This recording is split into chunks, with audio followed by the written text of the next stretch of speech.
Токен Падок заедница. Продолжуваме со нашиот серијал подкаст Муавети на оваа тема криптовалути, блокчейн, криптоедукација, новости, актуелни теми, едукативни материјали. Јас сум Оливер, тука е Дарко, имаме денес специјална чест, еден посебен гостин, човек кој што навистина има големо знаење во оваа област, човек кој што може многу да се научи од него. Тој е Никола, модераторот на Криптовалути Македонија. Здраво на сите. Хвала што ме представи, да ги поздравам јас сите гледачи, да им посакам да не следат, да не слушаат и секако да бидат дел од Токен Падок заедницата. Хвала ти многу. Никола, јас од мене да ти кажам, добре дојде и се надевам дека и понатака ќе правиме многу добри видеа и ќе зборуваме за интересни теми околу криптосветот и се надевам дека овај начин на дискусија дека ќе се прошири и се повеќе луѓе што се во криптосферата ќе ни се приклучат и ќе направиме на вистина посебна заедница каде што дефинитивно можеме сите да учиме и да растиме во овој криптосвет. Добре дојдеш. Фала уште еднаш, фала и на убавите зборови и чулте Господ. Нека тргне за Арно Зубо. Вака за овој подкаст имаме неколку интересни теми. Вака на кратко сакам само да едно ваше видување околу економијата, бидејќи сега сме во рецесија. Знаеме, сите берзи веќе се долу. Од после короната цело време сме во некаква криза, цело нон-стоп. Бидејќи криптосветот е дел од светската економија, нормално мал пазар е околу 1 трилион, и тоа представува дел од таа економија. На кратко едно ваше видување, Даре, Никола, било кој, што мислите што би се случувало моментално, што треба да очекуваме општо од сите пазари? Значи не сам... нека почне Даре, пошто јас сум гостин, па ќе се надополнам. Супер. Важи, јас мислев пак тебе да ти давам пренос вака како гостин. Добро, не ми е проблем. Повели, Никола. Значи, вака се, ја ќе почнам тоа со уводот што го направи со рецесија. Ние цел живот сме у криза, у рецесија, цело време мајндсетот така ни го билдаат да мислиме дека сме у некоја негативна ситуација. И овој пат истото се случува, само на поголем скел, да кажам, на поголем обем.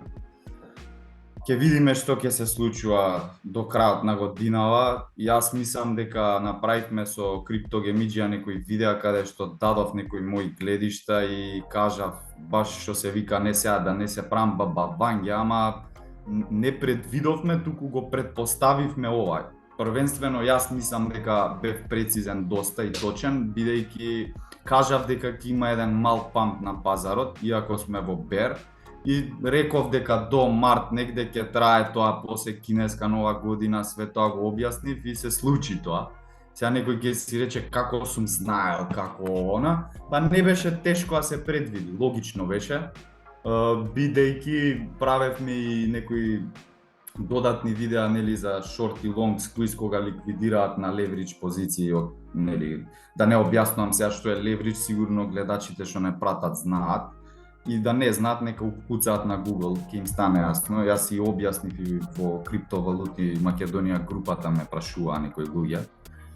Така да сметам дека ова е позитивно движење сега што се случи. Само да не се летаме, ќе кажам од одма, значи кризава ќе си потрае, они нема никаде да прекинат кризата, не се лажеме, значи ќе бидеме и понатаму во криза. Една од темите што ми ги пративте, се извинувам, токму и за тоа беше, нели, со ова што го направија сега со пакоси со Binance USD stablecoinот. Пробаа некој потрес да направат, не им успеа. Значи понатаму и доста и поголеми потреси очекувам. Со DCG актуелно, со Genesis се уште тоа се нема решено, тоа може да предизвика исто флуктуации и турбуленции големи. Пазарот е динамичен, сметам дека треба да се одржи овој позитивен моментум, но да не се летаме, ќе кажам, бидејќи во секој момент они кога најмногу ќе мислиме дека тргнал нагоре пазарот, ќе го вратат на негде блиску до претходното, до дното што се позиционираш. Првенствено кога кажувам дно, мислам на биткоин дното, така па после сите други. Секако алткоините паднаа повеќе од 80%. Значи нема колку повеќе ќе паѓа, значи сите алткоини отидоа, сега еве полека се качуваат на 70, на 80, 65, тука се движат негде. Биткоинот нели падна 78%, ако не се лажам, прецизно беше таа бројка.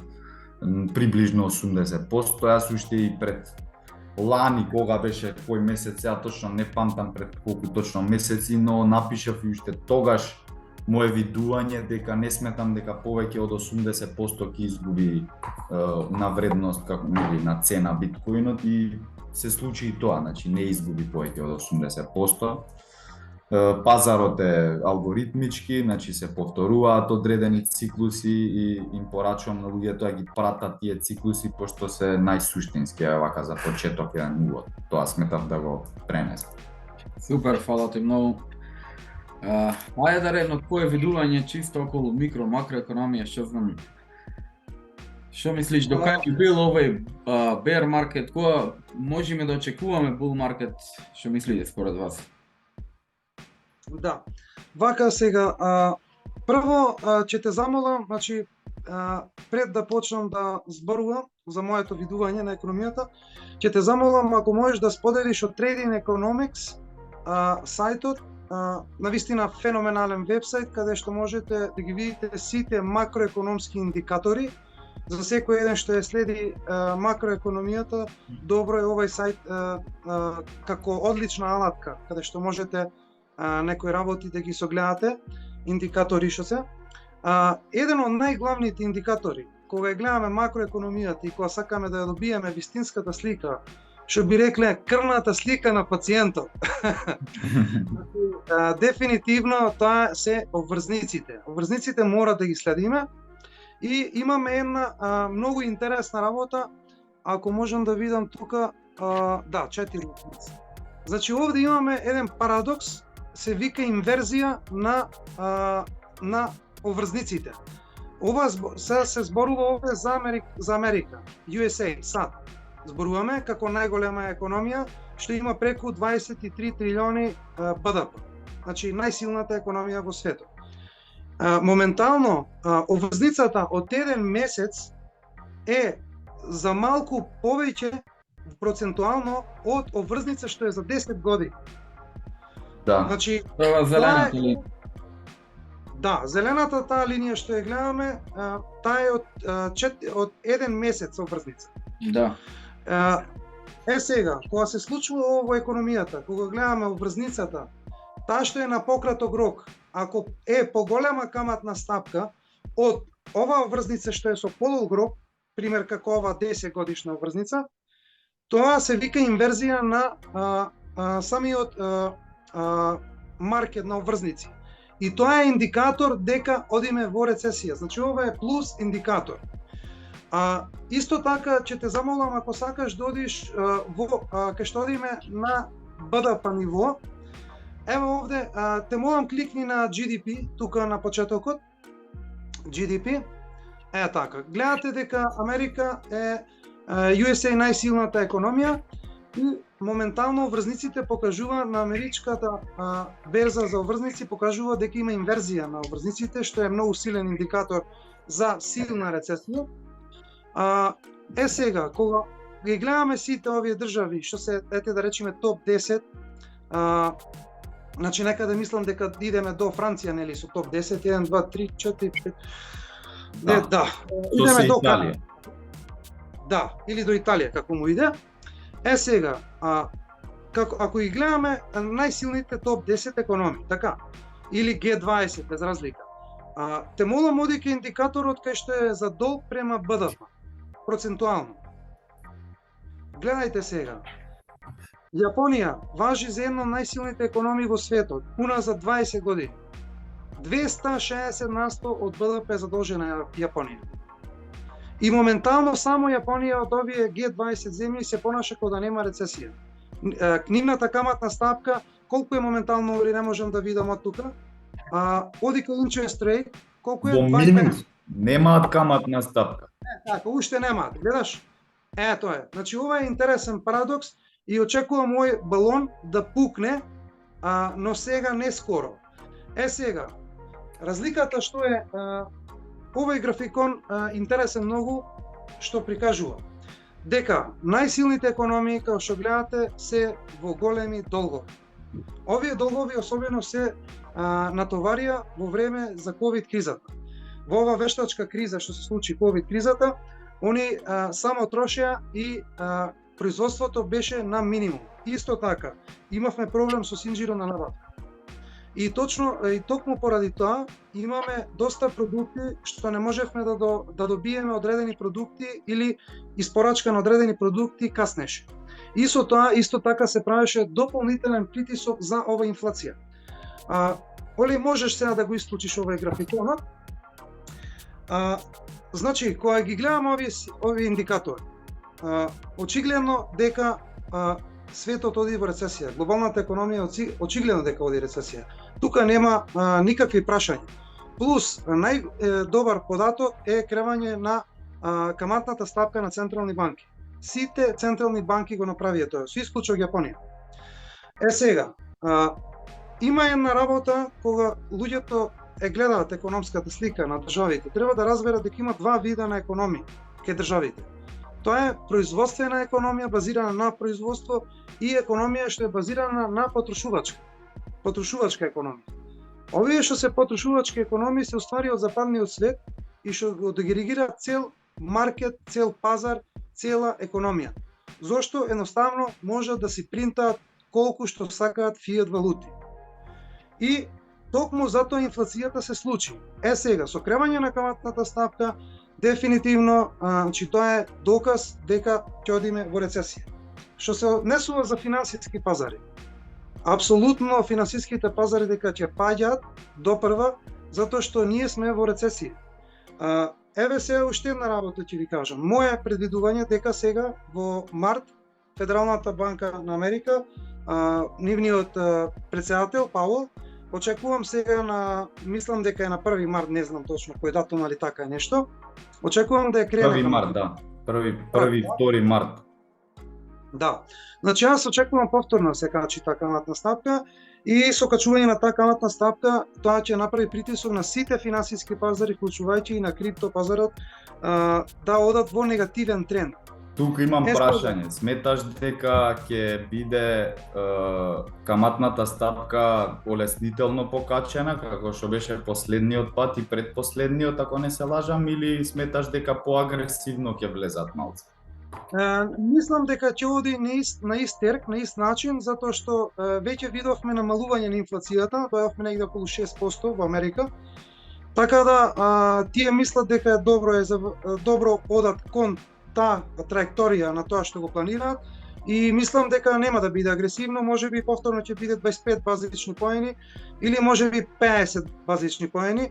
Јас ако бев на местото негово, јас ќе кренев уште многу порано, поагресивно малку, затоа што дефинитивно Америка е потрошувачка економија, базирана на потрошување и дефинитивно требаше малку поагресивно и малку порано да се почне. Јас имав и за тоа и видео за Македонија зборував, пошто Македонија е секогаш на крајот од возот, последниот вагон, чекаат да видат сите што ќе направат, па евентуално тие нешто да направат. И ние кренавме каматната стапка, Централната банка кај нас, Народна банка. Последнија дигна. Да, последни, секогаш сме во се последни. И така да, дефинитивно ова што оди со помалку качување на каматна стапка, дефинитивно ќе намали инфлацијата, но проблемот е што оваа агонија, каде што маркетот оди, што би рекле на амерички sidewalk, значи само оди во една линија, една траекторија, нема големи отскокнувања, ова ќе продолжи ова темпо. Не, навистина би бил јас изненаден, јас би сакал да има некој отскокнување на криптопазарот, значи дефинитивно јас тоа го сакам, но меѓутоа како што ги гледам овие макроекономски индикатори, ми кажуваат дека тоа нема да го видиме за брзо време. И сметам дека можно инфлацијата, пошто нивната цел е инфлацијата да се донесе до 2%, така да мислам дека тоа ќе потрае уште неколку месеци и можно е, според мене, можно е дури во август, евентуално ако се дојде до тие фамозни 2% инфлација, они што тие сака да постигнат, можеби тогаш, ако дојдеме август, некаде во тој период, па од септември веќе да почнат тие со пивотинг, што викаат, тоа значи кога Централната банка купува финансиски средства, кога вложува во маркетите, кога става пари инпут и почнува да ја намалува каматната ставка исто така, и тогаш веќе ќе има големо отскокнување. Али мислам дека тоа нема да биде случај барем до август. Ако се оди за сега како што е планирано и како што ги гледаме овие работи што се случија до сега. Значи, ова година моје мислење, јас се надевам дека не сум во право, али јас мислам дека ова година bull market не е возможно. Дека ќе има отскокнување, ќе има позитивен отскок, така минимални отскок, можеби би стигнале на крајот на годината ако е сузбијат инфлацијата и почнат, значи, со трошење. Во тој случај можеби ќе стигнеме негде до 1,7 трилиони маркет капитализација на криптопазарот до крај на година, можеби. Мислам дека тоа е едно од сценаријата. Но пак зависи дали ќе биде soft landing, приземјување, слабо приземјување или силно приземјување. Затоа што во рецесија мора да има приземјување. Значи, тоа е тоа, значи балонот на инфлацијата што парите се фрлале во отпек без потреба, без врска, се трошеле, фискалната политика на сите влади е катастрофална и дефинитивно дека приземјување ќе има сега. Дали ќе биде силно приземјување, hard landing, а ако биде hard landing, тоаш ќе има голем краш на пазарите, на сите финансиски пазари, вклучувајќи и на криптото. И можна, јас мислам дека ова понежната варијанта е за сега, како што стојат индикациите макроекономски, мислам дека ќе има soft landing. А нареден bull market, моје мислење, веќе е втор или трет квартал на 2024. Да видиме сериозен bull market и да се прекршат нови рекорди и дефинитивно да заминиме од таа магична бројка од 3 трилиони маркет капитализација на криптопазарот и да видиме биткоин над $100,000 за еден биткоин.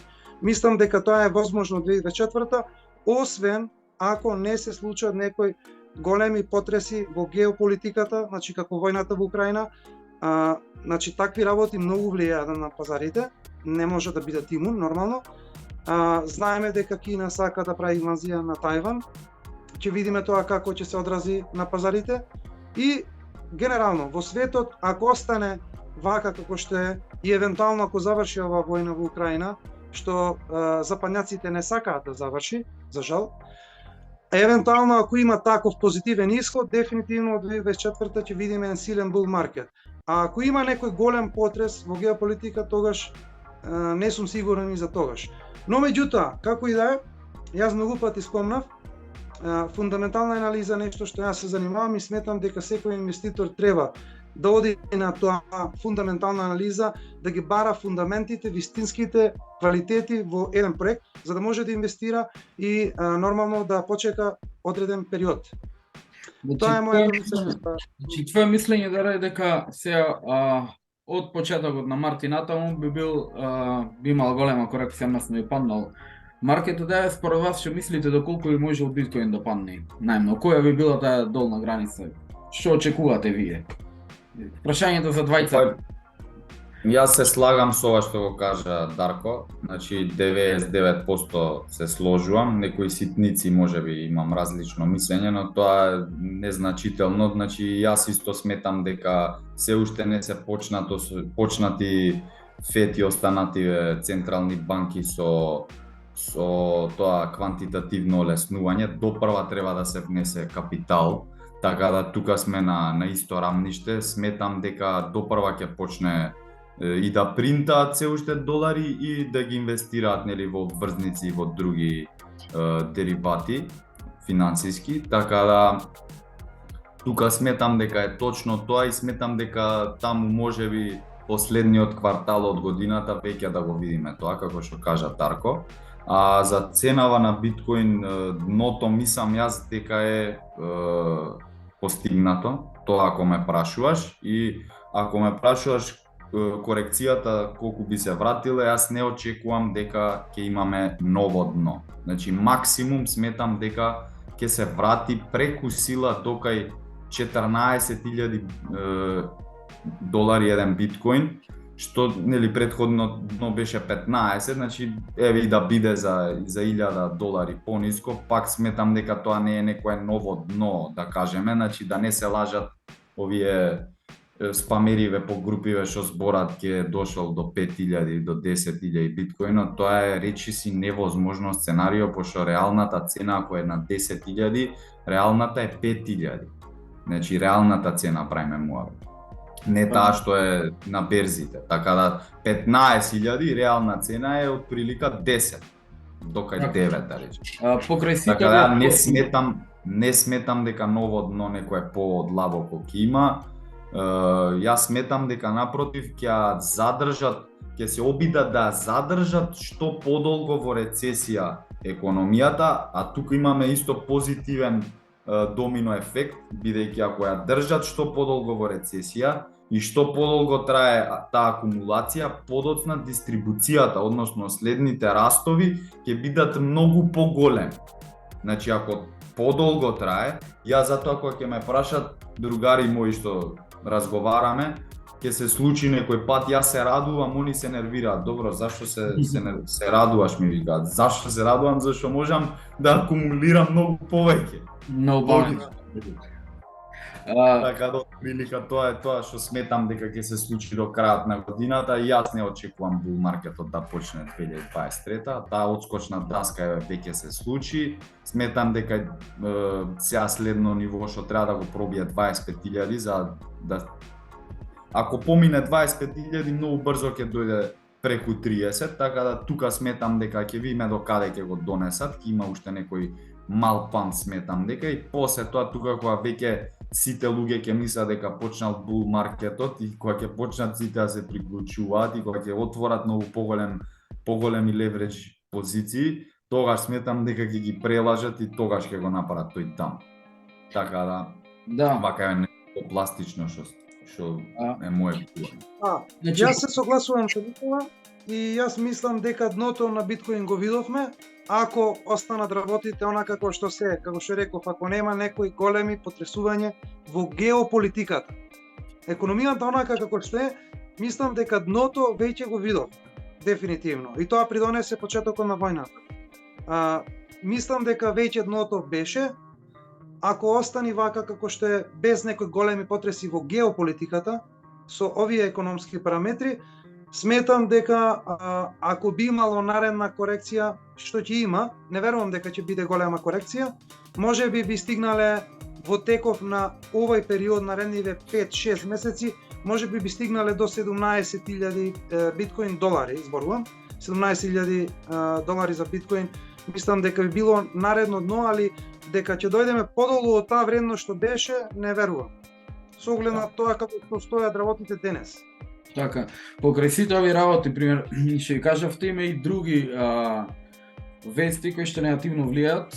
Еве и сега моментално ќе се случи со Kraken, со BUSD, претходно беше со Celsius, FTX и сите тие работи кажат ни покажуваат дека луѓето се повеќе и повеќе ја губат довербата од централни менувачници. Тоа од една страна добро е луѓето да сватат дека тие централни менувачници не го презентираат криптосветот. Целта на криптото е децентрализација и правилен начин на чување крипто е на децентрализиран начин, на wallet, ledger и така натаму. Е се на ваше мислење, што мислите околу сите овие работи, околу Kraken, BUSD, што би се случило наредниот период, што би можело нешто, нека ваква вест да очекуваме во иднина. Некакво изненадување, дали има можност, што знам, ова премногу лошо ја влијае на Binance или неведно ваше мислење околу сите овие теми? Повели Никола. Јас тоа го очекував, значи вакви напади по централни менувачници, по чинители во криптосветот, компании различни, значи допрва, како што и преска кажав, очекувам дека ги спрема, тоа е све координирано, да не се лажеме. Значи они се координираат меѓу себе. Поентата на муабетот ми беше кога најмалце луѓето очекуваат, они тогаш ги прават тие потреси. И сметам дека допрва ќе ги не бомбардираат и со негативни вести и со све. Значи, ја не викам, Binance можеби ќе пропадне, ама ако пропадне Binance, тоа знаете каков потрес ќе биде за криптопазарот, адекватно со војнава Русија-Украина. Може и повеќе би рекол. Да. Кои се шансите да пропадне Binance? Значи, они сега го напаѓаат, да се разбереме, Fed, ова што го направи со Paxos и со Binance USD stablecoinот, значи они само Binance USD stablecoinот го нападна, не ги нападнаат другите stablecoini. Што кажува тоа? Веднаш после тоа имавме контрареакција на Binance, каде што прекина SWIFT депозити во долари, во евра. Значи они се во војна и они се официјално со Binance. Да не се лажеме сега тука, тоа е најаката менјачница у моментов и како инвеститори, како правно лице, како сакате кажете, они се глобална компанија, немаат седиште, не им можат ништо реално, толку се навлезени во оваа сфера што буквално го издржаат тестот на времето. Јас тука би сакал да додадам нешто, значи многу ќе се случуваат вакви панични вести, ќе пробуваат психолошки да не манипулираат, да шпекулираат, се да прават, но тука мора да споменам дека има многу компании што го издржале тестот на времето, овие 5 години правам муавет интервал, некој midterm. И сметам дека допрва и ќе има такви компании и според мене Binance ќе биде една од тие компании што ќе го издржи тестот на времето. Значи ако се размислуваат инвеститориве да инвестираат, тие што се горе-доле не толку запознаени со економија и со финанси, ќе се држат скептично, ќе си трейдаат Форекс. Ама реално овие што се инвеститори подолго време што пратат крипто и што реално примаат вести подолг временски период, зборам години наназад. Сметам дека за нив ова го знаат луѓето, не пијат нафта, затоа и се случи го нападна Paxos и Binance и не се случи пат, туку се случи обратно. Иако групава пропагира, леле сега еве го новото ново. Ќе пропадне Binance, не знам што, вака така. Значи има многу инвеститори што размислуваат идентично, не може сите исто да размислуваат, но горе-доле во некои граници, во некои интервали се поклапаат, што се доволно да ги прочитаат ипотезите на големциве, на китовиве, така да јас тука сакам да потенцирам дека за многу луѓе, иако ќе дојдат негативни вести, они ќе го перцепираат тоа како позитивно и ќе се позиционираат многу подобро за следниот bull market. И многу компании такви има што го издржале тестот на времето, сега да не им правам реклама, ги споминјам, но има многу такви, еве Binance еден од нив, комотно може да го кажеме, бидејќи они, ако не се лажам, почнаа 2018 година се формирани. Од 2018 навака страшни потреси имавме на домашниот пазар, а камоли да правам муавет за глобалниот. Така да они до сега чим не пропаднале, кои се шансите, не знам, сега или до година или 2025 пропадна. Така да многу тешко би рекол за такво нешто и секогаш да гледаат, значи повеќе од макро аспект како инвеститори, не толку како купи-продај на пазар, нели? Туку малце по-долгорочно, по макроекономски и фундаментално да ги гледаат работите, тоа ќе им донесе во најмала рака многу и посмирен живот и подобра иднина за долг рок, не за краток, значи не може туку така да се дебатираат некои работи чисто само сум напишал нешто и ова, значи мора да се има некаква подлога. Нормално, фундаментот е основата, да. Даре, твое мислење нешто околу овие новостите? Би, моето мислење, јас веќе многу пати сум го кажал за централните менувачници. Централните менувачници горе-долу функционираат нешто како банките. И технички и правно, кога имате криптовалути на централна менувачница, вие не сте во посед. И доколку пропадне таа централна менувачница или централна штедилница како Celsius, FTX, Voyager, без разлика кои да се, значи апсолутно што чувате таму крипто средства, тие не се ваши. Значи има тука во Terms Condition, прочитајте, ако не ви е јасно, и ќе видите дека тие крипто средства не се ваши. Значи тоа е прва работа што мора секој да ја разбере. Јас затоа многу нагласив и во книгата, затоа тоа го нагласив многу јасно и концизно. Тоа е една работа. Втора работа. Јас се согласувам со Никола дека Binance покажа отпорност на едни вакви случувања во светската економија, на финансиските пазари, дефинитивно, но технички, ако сега, пример да речеме, 80% од средства во Binance, луѓето сакаат да ги повлечат криптовалутите, без разлика Binance го кажувам само како пример. Значи тоа важи за сите централни менувачници, кај некој може процентот да биде многу помал. Ако пример 70-80% средства луѓето сакаат да ги повлечат, тие не ќе може да ги повлечат. Или 60% и може би помалку кај други менувачници, дефинитивно менувачниците ќе не можат да ги исплатат луѓето. Значи тоа треба да го разберат сите. Тоа е втората работа. Сега, трета работа што сакам да напоменам овде, да им објаснам на луѓето како функционираат централните менувачници. Централна менувачница го зема вашата криптовалута, биткоин, што и да е, и тргува со истите валути што вие сте ги ставиле на централни менувачници. Они тргува на MakerDAO, тргува на Aave, на тие протоколи. Наместо луѓето тоа да го прават, они го прават тоа и чарува на сите страни и најголемиот чар е од трансакции. Сега, многу луѓе не разбираат дека кога гледаат каматна стапка на биткоин, пример, но некои менувачници имам видено и 5%, зависи, некаде 2% зависи. Прво треба да разберат дека кај биткоин не постои каматна стапка, затоа што самиот протокол блокчейн натре е proof of work, доказ за работа. Нема таму стекување, нема каматни стапки.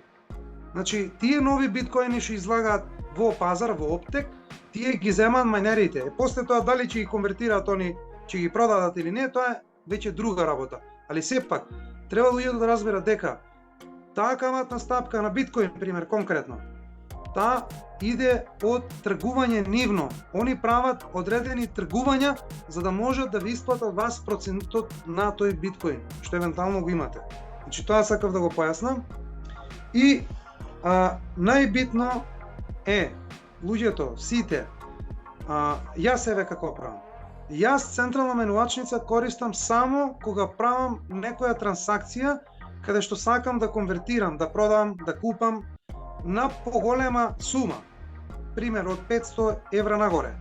Сакам да направам таква трансакција, помалку пари да ме кошта, одам, користам централна менувачница, ја правам таа трансакција и ги враќам назад во мојот волет, во мојот паричник. Значи ова мора сите да го практикуваат. Централни менувачници не се за чување на криптовалути, туку за тргување, ако веќе ги користите. Мада имаме, зависи на кој блокчейн функционира, имаме DeFi протоколи каде што и самото тргување таму може да биде многу ефтино. Значи ако сте на Binance Smart Chain или на вторите слоеви на Ethereum, како Polygon, Arbitrum, Optimism, без разлика. Значи они се многу ефтини. Transaction fees се смешни, така да дефинитивно мислам дека секој треба да се труди да оди на тој пат. Сега јас разбирам како почетник секој тешко одма да оди на DeFi, не може да оди, тоа го разбирам и јас како почетник порано кога почнав на централна менувачница и тоа го разбирам, но меѓутоа нека се едуцират и нека се трудат, затоа што главната поента на криптото е за ние да бидиме во контрола на нашите средства. Тоа е главната поента и тука треба сите да се држат на тоа. Сами своја банка да бидат од прилика, тоа е тоа. Само не знам колку сваќаш, Дарко, луѓе во обични економски поими не разбираат, а камо за крипто, овие поделби што им ги збориме, значи многу е збунувачки за нив. Значи, најдоброто што можеме да им го кажеме, мене ако ме праша некој било какво прашање за крипто, што да направам, они не те прашуваат конкретно никогаш, пошто немаат појма, значи они сакаат све на готово, ти да им кажеш нешто. Значи, не само кај нас, цел свет е така, значи за нив е непознато ова, оцрнето, и луѓето сметаат дека влегле у некаква нова пирамидална шема и превар. Сега. Значи, мораат да се едуцираат самите, а затоа секогаш ќе кажам тоа што го зборам на зафраканција, напишете ја домашната, значи. Што и да им кажеме, да не си го зимаат здраво за готово, значи не им даваме, не сме ние лиценцирани финансиски советници па сега да им продаваме, значи ова е еден дисклеймер каде што се треба сами да испитаат. И тоа е клучот. Само така ќе дојдат до правата информација, значи да влезат на Google, да влезат по форуми, да влезат на интернет, да истражуваат. Јас еве пак ќе кажам, пред да вложам во крипто 4,5 години минимум само читав и прибирав информации. Можеби ми беше грешка тоа. Да влезев одма, сега ќе правевме муабет на Бахамите негде. Ама не, значи тоа е тој опортунитетен трошок што сум бил спремен да го изодам, да го поминам, да го искусам, да приберам максимално информации и после тоа бенефитот ќе биде само многу поголем. Можеби финансиски нема да биде поголем, ама има и други аспекти, други моменти во животот, не е се до парите. Значи, затоа секогаш викам, луѓето треба скилови да билдаат, вештини, парите после следат.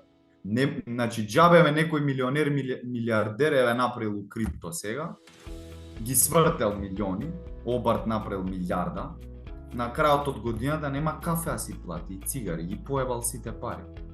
Извинете вака, ама еден куп такви ги гледаме по социјални мрежи. Најчесто луѓе има, еве пример као мене, на крајот од годината може да си приуштат што сакаат.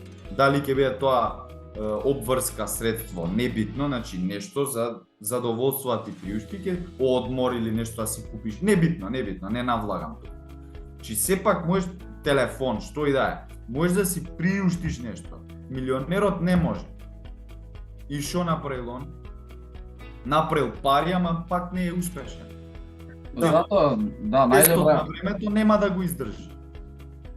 во секој случај најдобра инвестиција е инвестицијата во самите нас. Значи, И тоа секогаш ќе го пропагирам, поготово за криптото, бидејќи е децентрализирана економија, мора да го сватат тоа луѓето, дека не може на готово ништо да им дадеме, да им пласираме, еве да им кажеме што е, тоа нека си го земат само како мислење од некој, а не да слушаат само јутубери што кажали и врз база на тоа да носат одлуки. Не, сам мораш да донесеш одлука, сам.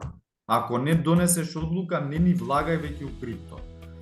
Добро е, значи, некогаш и да сгрешиш, нормално, значи, луѓе сме, ама да извлечеш поука од грешките. А затоа кажувам, не сум влегол пред 5 години, кога сум дознал, онака кога сум почнал да прибирам информации, повеќе од 5 години, се небитно, чисто како бројка го кажав. Значи, тогаш не сум влегол, ама сум бил спремен да не ми биде ова непознато, да дознам што е можно повеќе информации да приберам, за да понатаму си го средам што се вика не само финансискиот дел. И сум го земал тој опортунитетен трошок. Економијата е опортунитетен трошок, мора тоа да го разберат луѓето. Значи, дали ќе потрошат сега нешто, а нема да инвестираат во крипто, ќе направат голема грешка. Значи, Баш ми е да жал почнат да луѓе. со помали суми. Значи, со помали суми, $10, почнете, осетете го сами како се прави трансакција, како ова. Значи, имам, да не зборам, кој знае колку и трансакции на милион блокчейни, тестирам блокчейни. Функционира се перфектно, нека не ве лажат со превари. И да има некои гличови моменти каде што прават апдејти, тоа е тековно, тоа трае сати, денови. Значи, перфектно функционираат сите блокчейни, ова е нова технологија кај што мора луѓето да се образуваат. Затоа и решив, решив да се дообразовам и јас самиот како педагог, за да можам да им покажам на луѓето. Да, Супер. апсолутно. Јас се согласувам апсолутно, значи со се што кажа Никола. Еве конкретно накратко да кажам како беше мојот пат. Јас прв пат разбрав за биткоин во 2014 година. Тогаш живеев во Виена, во Австрија. За некои што не знаат, јас 12 години бев низ Европа, работев насекаде, предпоследно бев во Швајцарија, последно кај што бев во Шпанија не бев таму на работа и така натака. Гран Канарија тоа ми е како еден мој втор дом, али како и да е, муабето што ми е. 2014 разбрав за биткоин. И едноставно не сакав да опипкам тоа нешто затоа што немав поим што е. Не знаев што е, не знаев за што се работи. Ми изгледаше како некоја превара, знаеш, дигитална валута. Во тој момент не можеше ништо да купиш со биткоин, на некои сајтови евентуално да ти конвертираат и тоа е тоа. И значи буквално ми изгледаше како некоја превара, знаеш. И 2015 веќе почнав малку да гледам YouTube, знаеш, да видам што е ова крипто, што е филмов, брат, што е тоа биткоин, брат, знаеш.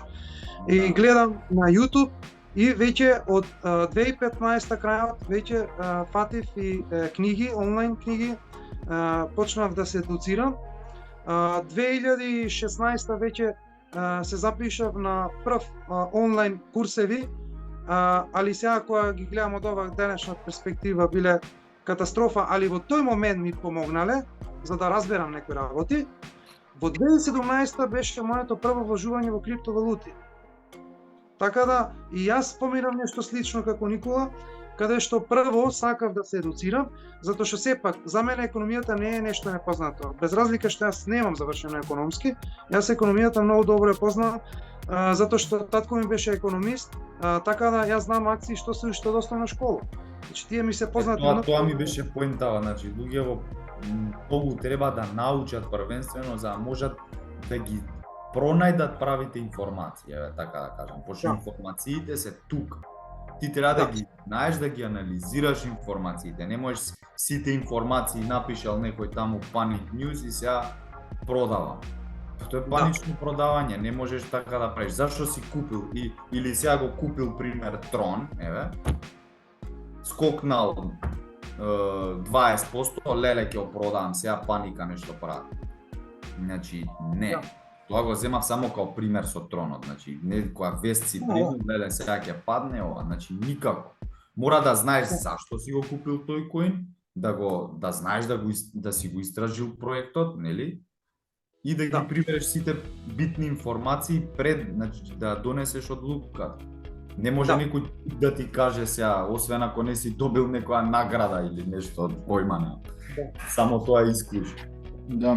Тоа сакав да докажам, значи моето прво вложување беше во 2017 година и тогаш го купив Етериум, се сеќавам тогаш цената беше $170, отприлика, горе-долу, сега не знам, така нешто беше. И искрено, јас потрошив, не купив ни цел Етериум, пошто не знаев што е тоа. Во 2017 кога купив, тогаш не знаев што е Етериум, таман почнав да учам што е блокчейн, што е биткоин, пошто овие работи се многу различни. Значи, за жал на многу луѓе им изгледат криптовалути нешто валути, дека одат горе-долу со ценама, не е така.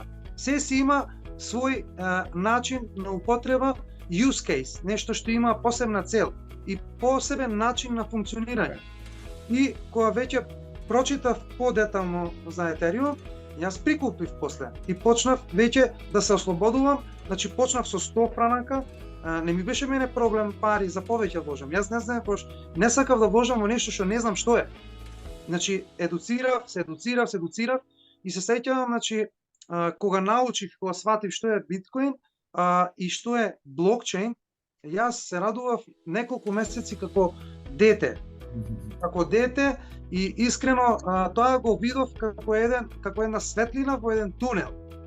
Пошто ова економија е гледам како една black hole, како една црна дупка, каде што едноставно се принтаат пари и сите луѓе се научени, излажани од школото. Школото е, јас покрај тоа што имам, значи педагошки, сметам дека школото е најголемата штета што може да се направи на младите генерации и се излажани. Луѓето се грешка, кажано, не си грешка. ама изманипулирани се максимално, им се продава една прича што нема везе, им викаат одете студирајте за да бидете добри работници. Во која школа? Потрошачи. Нормално, да. Ето, и работници, они не сакаат предприемачи. Не им одговараат такви луѓе. Они сакаат работници. Дали е тоа со докторат, дали е со магистратура, дали е со факултет, без разлика, они сакаат работници. И ги спремаат децата од деца, од мали, од 7-6 години, ги спремаат да бидат работници. Тука е проблемот и плюс, имаме едно прашање, сега подпрашање ново. Зошто, пример, да речеме, сега, се наоѓаме на океан и сега некој да ти каже, ајде сега ти, пример, Оливер или Никола, ајде да работиш за, не знам, една чаша вода, пример. Така, ама ќе извајме таа чаша вода од океанот. И ти ќе речеш не, така, нормално ќе речеш, чекај бе сега ти се заебаваш со мене, цел океан овде, сега ја да ти работа за вода од океанот, молим те, така. Така е со фиат валутите, со овој систем. Овој систем е базиран строго на долг. Значи само долг.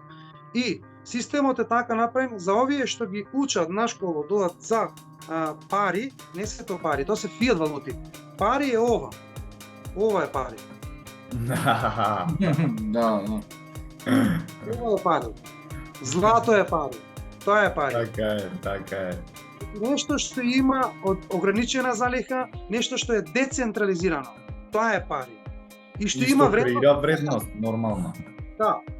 А замислете, луѓето сите се борат да работат за плата. Сите се молат за плата. Јас искрено се плашам, не дај Боже да работам за плата, не дај Боже да чекам јас за пензија. Значи тоа е едно сценарио страшно за мене.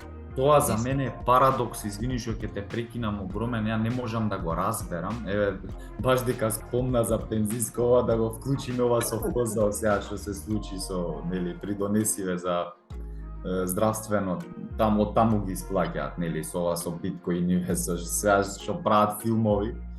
Значи, ја не можам да разберам луѓето како нели ја критикуваат власта, небитно кој е на власт. Порам ФЕД е као пример у Америка што е кај нас, тука се нашиве власти.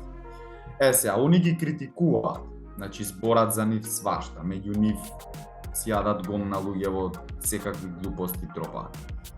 Што не е лошо, значи да не ме разберат погрешно, треба да се критикуваат.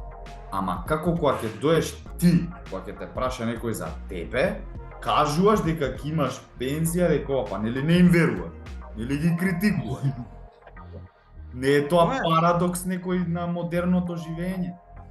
Парадокс е, Никола, затоа што луѓето се излажани од мали нозе, испрани им се мозоците да работат за плата. Јас ги жалам луѓето. Значи, јас сум работел за плата. Не е тоа проблемот дали ти во моментов работиш за плата. Проблемот е кај си ти со мајката, како тебе ти е наштелуван терен мозокот, како размислуваш ти на работите околу тебе. Не е проблемот ако ти работиш, секој работел, и јас сум работел за плата. До 2019 јас работев во Швајцарија за плата. Не е тоа проблемот. Океј, и тоа е океј, зашто оти тоа е сепак таков е системот. Но меѓутоа, треба секој еден човек, значи да си го смени својот мајндсет, малку поинаку switch, еден прекидач да го смениме, начинот на размислување и да сватиме, да научиме што се пари, што се фиат валути. Јас користам фиат валути само по потреба, ги конвертирам од крипто, ваѓам во менуачница на децентрализиран начин, не централни менуачници, не банкарски сметки, не. На децентрализиран начин си одам во менуачница, ако сум во странство одам на биткоин машина. И си ги земам и имам 100% независност. И јас преферирам да бидам независен, пример, со 100 евра месечно, него да бидам жив зависен со 1000 евра месечно. Значи, тој е тој мајндсет, мојот мајндсет е тој. Сега, значи, проблемот е што сите ние сме биле излажани, сите. Но меѓутоа, работата е што треба луѓето да си го пронајдат патот и да разберат што се пари, што се фиат валути. и да бара начин како да бидат независни. Тоа е најбитното тука што сакав да го спомнам. И да вложуваат во пари, во вистински пари. Значи вака изгледаат вистинските пари. Зошто? Еве уште еден пример ќе ви кажам. Ако јас имам биткоин, јас со тој биткоин кај да отидам во светот, скоро секаде, можам да го заменам за таа фиат валута таму кај што се наоѓам. Во таа точка, во цела земјина топка. Злато уште полесно, но меѓутоа имаме тука проблем со златото. Златото не можам јас да транспортирам преку аеродром. Тука имаме проблем. Али ако е пример за тука да си го чувам за дома е окей. Инвестициско злато морам да прецизирам, значи да не мислат за маркетот не не е. CFD, никако CFD. Значи Да. тие се тие дистинкции што мора луѓето, значи кога не слушаат, као вонземјани не доживуваат, пошто им се непознати 80% од работиве. Значи мораат сами да ги знаат барем базичниве поделби, дистинкции, сегменти во економијата, пошто има многу работа. И системот сам е базиран само на мал дел од тие работи. Системот на долг и дека тоа им е основата, значи они немаат што друго да прават освен да се задолжуваат, а луѓето мислат дека прават пари. Тоа ми е мене тој парадокс што сум спремен да им пренесам на луѓето дека се грешка. Значи правилно да се едуцира. Пошто јас сум мислел така. Значи да не разберат тука погрешно дека не треба да работат и све. Ти почни работи, но гледај го тоа искуствено, значи гледај го долгорочно како да излезеш од тој парадокс. Секогаш кога сум работел, сум имал нешто што сум сметал дека има како идеал, како цел во иднина што треба да се деси, како јас да се пронајдам по тој пат. Значи мора тоа да го сватат луѓето, пошто не може ти Матрикс бе филмот Матрикс. Значи влагаш во матрицата и тоа е тоа. Ти си дел од луѓето што те обкружуваат, крај. Да. Што и да се трудиш да правиш, системот е тој, секогаш ќе бидат супериорни, но мора да биде тој мал дел од слободно време или што и да е, да знаеш како да го направиш тој way out од системот. Ја го викам тоа паралелен систем. Може би сега некој ќе кажат утописко општество, нешто ово, да не навлагаме у филозофии, но реално е дека системот ќе крахира. Не сакам само да ги плашам, но тоа е реалност. Во секој случај така е сега во интерес на времето. Еве за крај, јас искрено уживам да ве слушам. Фала ви многу за многу работи научив. За крај